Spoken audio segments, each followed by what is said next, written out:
Well, welcome back to Business Live with me, Jamie Robertson, here in London. Michelle Fleury is in New York. Our top story, crucial talks in Brussels between EU leaders to change Britain's terms of membership are delayed at the moment. Michelle, yesterday, I was asking you about how this is going down in the US, all these talks going on in Brussels, which we're all very excited about. And you said they're not really interested. Well, that's true. I mean, it all seems a little too theoretical to many Americans, if they've even heard of the term Brexit. A sort of what-if situation which potentially could come to nothing. Yeah, but to continue the theme of what if we did leave the EU, then how would our relationship with the US change? Because we like to think that you do business with us, well, we like you, and you like us, and all the rest. We speak the same language and all that sort of thing.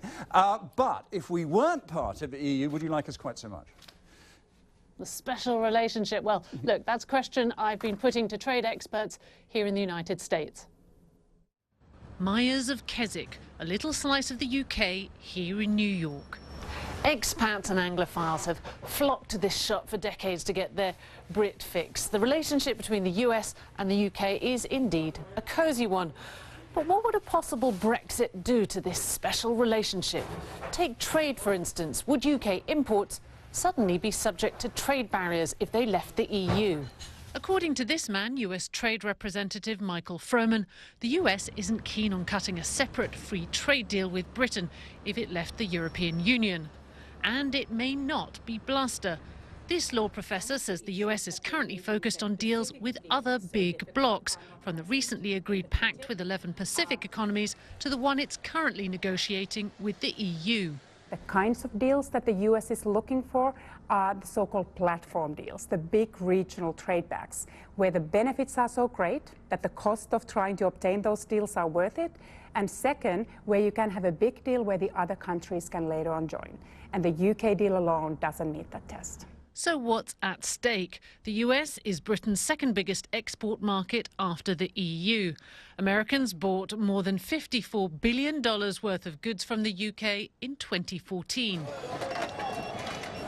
Cars are a popular export, but if Britain leaves the EU and isn't part of a free trade deal, then vehicles like this Jaguar would be more expensive than their Italian or German rivals. And if Washington won't do a separate deal with the UK, this undermines a key argument made by those in Britain who want out. But not so fast.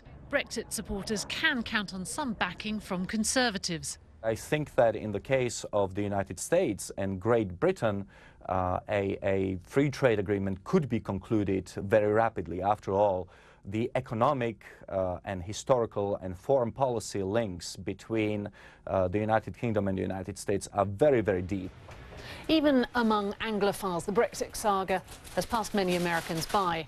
It's not that the special relationship is no longer so special. It's just that many US businesses and politicians don't yet understand what the consequences of leaving might